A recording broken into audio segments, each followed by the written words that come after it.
السلام عليكم، ازيكم يا حبايبي؟ عاملين ايه؟ طبعا احنا من زمان وبقالنا فتره طويله ما سجلناش فيديوهات، بس انا حبيت اعمل لكم فيديو النهارده بعيد عن المطبخ خالص، من الطبيعه ومن الارض.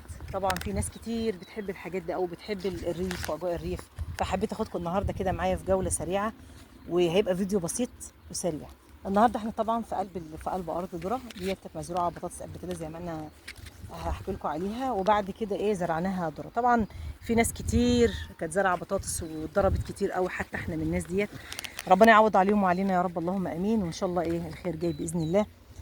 قبل ما ابدا الفيديو بتاعي حابه ابارك للاعداديه اللي طبعا النتيجه بتاعتهم ظهرت بالتوفيق ان شاء الله، وكل واحد ربنا يحقق له كل حلم بيحلم بيه. وطبعا الثانويه العامه بتمتحن، ربنا يوفقهم يا رب ويحقق لهم كل امانيهم واحلامهم، وربنا يكون في عون الناس كلها اللي بتمتحن الايام دي. طبعا احنا دلوقتي بنصور الارض اهي، احنا في ارض الذره بنلاقي فيها حشائش، او احنا بنقول عليها في الريف عفش، بس طبعا في ناس طبعا ما يعرفوش يعني ايه عفش.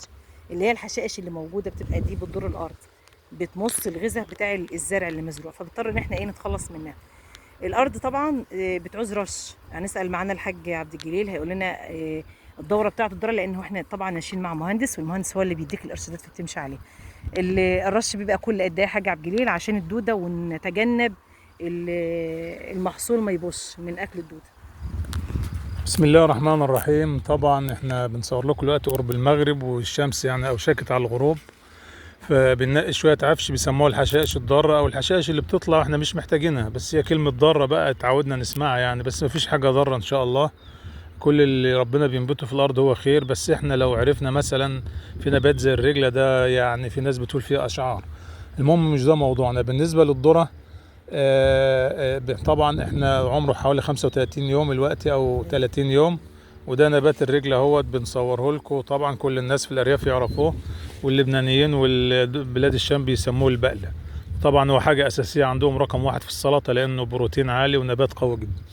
المهم احنا الذره من عمر يومين ثلاثه من بعد الري الشرائي بنبدا نرش تطهير، ومن بعد ما بينبت، وكل 4 ايام من 3 ل4 ايام 5 ايام حسب الحاله اللي قدام الواحد بيرش دواء مبيدات حشريه. طبعا اهم حاجه الاكسوفين، وفي كذا حاجه معاه كده عشان نحارب الدوده ونقاومها، لان هي بتبقى نايمه اصلا في قلب الشربه نفسها، في قلب الارض نفسها. يعني بتبقى الدوده ديت قديمه مثلا، الدوده دي قديمه وموجوده، وبتطلع بعد كده على الزرع الجديد. طب ممكن تعدي مثلا من الجيران او حاجه زي كده؟ وممكن تعدي من الجيران، ولو جنبك زارعين برسيم، زارعين اي حاجه خضراء حواليك، لان كده كده الارض في الصيف كلها بتتغير.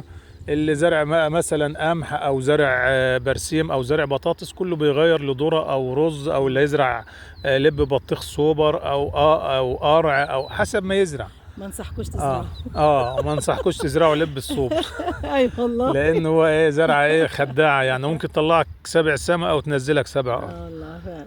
فبالنسبه كده بنرش كل 3-4 ايام، وطبعا بنقاوم الحشائش الضاره ديت. احنا رشين دواء للعفش في اليوم الثالث من ريه الشراي، او من ريه اللي هي الاول ريه في الارض.